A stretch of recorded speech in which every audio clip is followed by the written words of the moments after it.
Hi guys! People are always talking about oppressed Muslim women in Muslim countries and how Muslim women in the West are so privileged and in a better place than the rest of the world.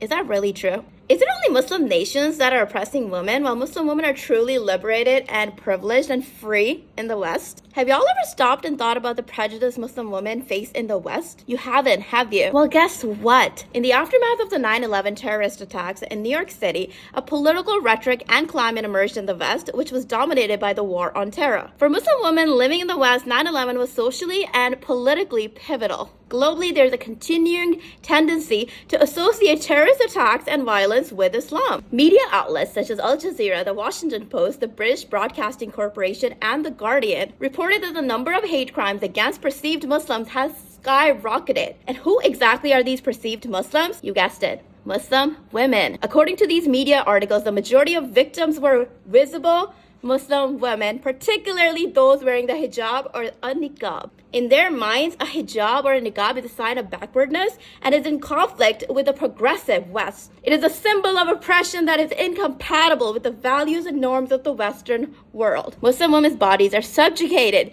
to regulation and political actions within Western societies in the name of national security, preserved national identities, liberation, and gender equality. It is as if there is a hidden global consensus on a critical need to regulate Muslim women's bodies, either because these women are seemingly unable to distinguish what is good for themselves, or because they have been somehow brainwashed and cannot see their own suffering. Overall, they're denying Muslim women's agency, their ability to think and act independently. You guys, the West is no better than the East if all it does is try to control and manipulate how Muslim women present themselves in public. Popular Western culture sees the veil as rooted in the patriarchal culture of Islam, which over centuries have aimed to deprive women of their basic human rights, such as rights to one's body. Therefore, Muslim women are considered to be oppressed, people who need to be enlightened, rescued, and liberated. Liberated from the symbol of oppression. It is important to note that I am not claiming that hijab and niqab are never used to oppress Muslim women. Yes,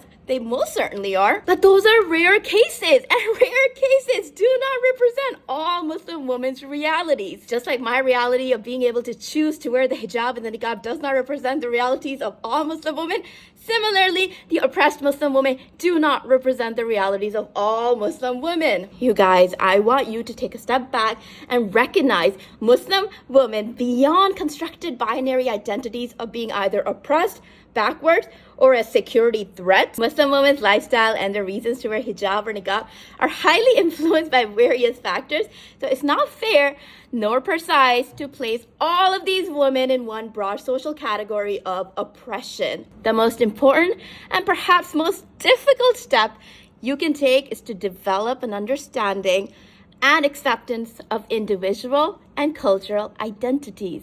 Okay, bye.